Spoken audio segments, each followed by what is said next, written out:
I'm sorry, y'all. I got this organic Honey Crisp apples. They so crispy and sweet and juicy.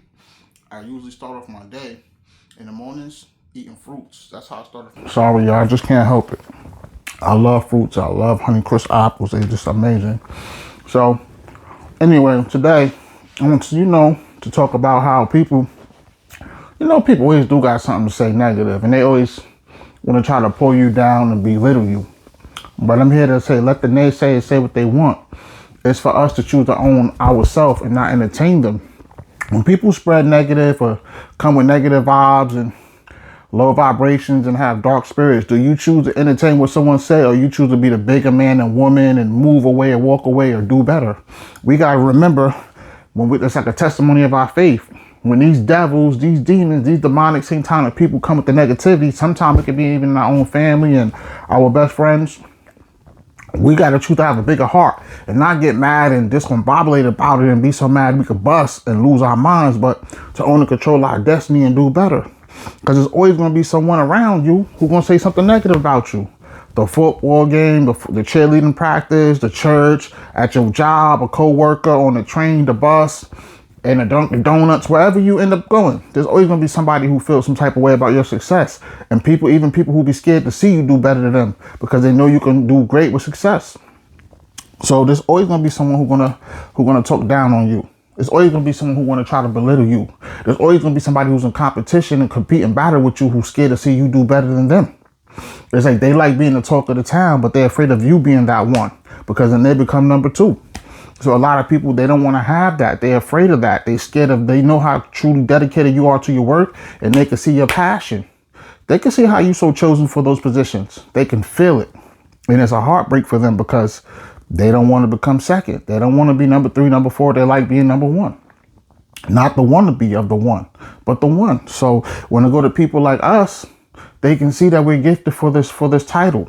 They can see that we'll win the championship and we ain't even got to play no games that everybody else is playing.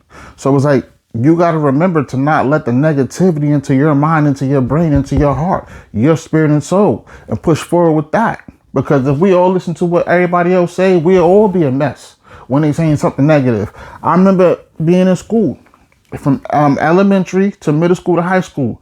And I remember from kindergarten, they would ask what you want to be. It's like at the beginning of every year, they ask what you want to be, all the way up to middle school to high school, And it's like everybody will say what they want to be, and then just like you have someone in the background, oh, you ain't gonna be nothing, you will be a bum, you ain't gonna be ill, you be the one picking up my trash, But it's for us to entertain it and let it in.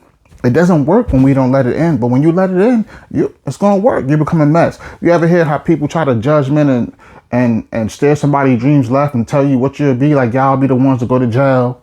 Y'all be the ones to be strung out on drugs. And y'all be the ones to die early. And y'all be the ones to be a disappointment to your mother. People can say whatever they feel to say, but it's for us to choose to actually become that. We don't have to actually become what somebody say. So my best advice is just give it to you real. It's like, even when I went through it, I was at the bottom. I was down and out. Once my cousins and my friends, like I said, I had my gang, my own little organization, and we was called BHT, 2820 Gang, Lava Gang, the Hot Boys, the Wild Hunters, the Wild 90s. That's where we was from. And I had family members and homies who did me dirty. Matter of fact, to be better, they did me dirty. They gave me dirt. They did me devilish. You know what I mean? They did blood sacrificing me and did humiliation rituals. And there's usually no coming back from that kind of death.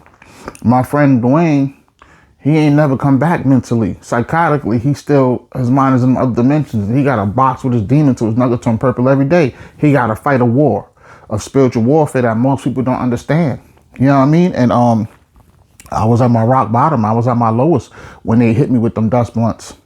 It was times I didn't know how to talk. I couldn't, from all of the devilish and the satanic things I was dealing with. You know what I mean? I had a psychotic breakdown. You know what I'm saying? It was a midlife crisis for me at a young age. And it was times I didn't know. I even got hit by a car. I didn't know how to walk. God woke me up and brought me in, and he had to bring me back to life. It was times, and this was like people were saying, I'm not coming back. I'm not making a comeback. He ain't never going to come back. It's over for him. And it would have been over for me if I believed in everything that the naysayers were saying about me and my life, that I have to own and control in my destiny. If I believe what the naysayers were saying about my life, I might as well have been what they were saying. Dead to the world. I was like a vegetable. I was done. I was numb. Strung out. I was dead to the world. But because I had faith in God, I kept believing in God. Every day I got up and I would keep trying to better myself. When you get up every day and keep trying to better yourself, eventually you're going to get to where you're going, because you're going to be the one to choose to meet God halfway. But if you sit around on nothing, you'll become nothing. You feel me? You hang around with 8 stupidos, you become the 9th stupido. You hang around with 8 losers, you'll become the 9th loser. It happens. You know what I mean? It's on the choices that we choose to make. We don't have to actually become what the naysayers say. So I ended up, from hearing all the voices and seeing things and feeling things and all the humiliation rituals and the demonic things that I had to deal with, having my mind in another dimension. Downtown with the men at the other end in the gutter. You feel me? I had my mind in the gutter. It was crazy for people to see my changes, for me to be ability, because I was disabled, to come to ability that I was able to take care of myself. I started walking again. It was time I started being able to talk again. I went through a lot of hell. I had to live a happy death day, live in hell. But through the blessings of God, I made it out. I made it out on my own 10 toes down. I made it out by choosing to follow God, walking like her shoe. You feel me? I walked it like her shoe. I walked it like that. I walked like Herschel Walker. I walked it like her shoe. I walked it like God. How they say it was one set of footprints in the sand, then it was 2 sets of footprints in the sand. When time get hard and it hit the fans, God can walk for you. He carried me, man, and this is what I did. To me even able to working in the White Plains County Courthouse, you know, doing building maintenance. It's like I just kept upgrading myself. God just kept waking me up and bringing me in. He even made me realize what was happening to me, what was going on. Because there was a time I didn't even know who did what they did to me. My mind was done. It was fried, like an egg in an omelet. There was no coming back for me. You know what I mean? My family was hurt, disappointed.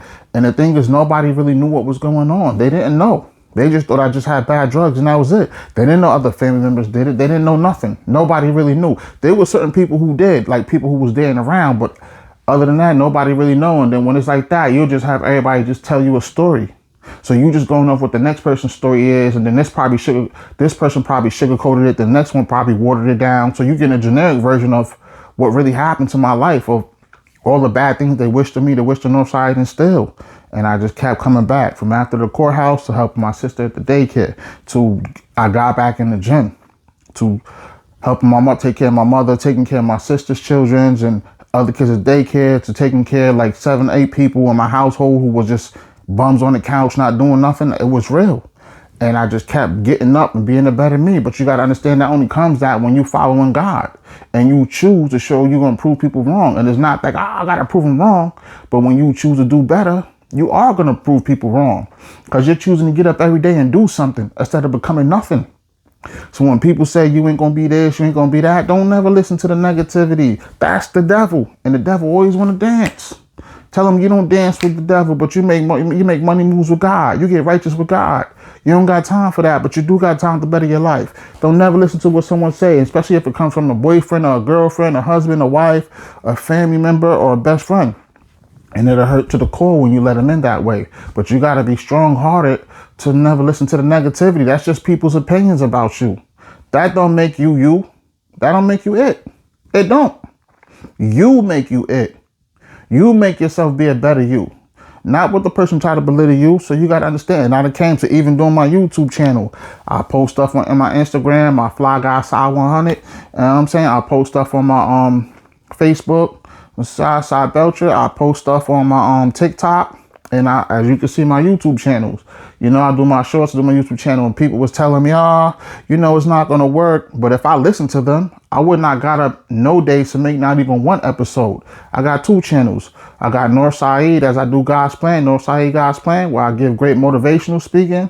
I tell the bad things they wished on me, and a little this and that, and then you know. I got my food channel where I do chefs. My name's Chef CIE, and I do a little cooking here and there. But if I listen to everybody tell me what it was and what it will be, I would never know myself. It wasn't God, because they not God. And you could do anything through God. I'm going to get all of God's promise. God value for us is to be better. So every day I get up and be a better me. I get my workout on a little bit. I'm not able to do no heavy lifting since my brother tear my neck and my other tear my back. I'm out of order in that, but I'm able to do some sit-ups. I'm able to do leg ups. You feel me? I could walk and do a little running. You feel me? I get up daily and I choose to be a better me. I'm not listening to everybody who told me it's not going to work. That wasn't God. God didn't tell me that, so why would I listen to that bull crap? Only God could judge me. Only God could tell me what it is. And God wants the best for me, so I'm going to get all of God's promise. So I get up every day, and I went from having 0 views. It wasn't the best. I ain't blowing overnight. But on some of my episodes, I got 400 and something. I got 8 something. So it shows you that it's working out. But if you choose to entertain what people tell you you're not going to do and what you're not going to become, then they right. But if you choose to do better over it, who can judge you besides God? Only God could. So I'm going to tell you again, everybody stay off demon time and stay on God time. Stay on God time or not on demon time. And remember, I got you, you got me, we got each other, and God got us. It's not for a debate. It's not for a discussion. Real recognize real. Say it with me from your heart, your spirit, and your soul. I got you, you got me, we got each other, and God got us. This is Naysayers, God's plan. Up with it. Let's get it. Now let's strengthen the bond daily. Till next episode, I want everybody to subscribe to my channel. Leave an upward in the comment and share. Aces.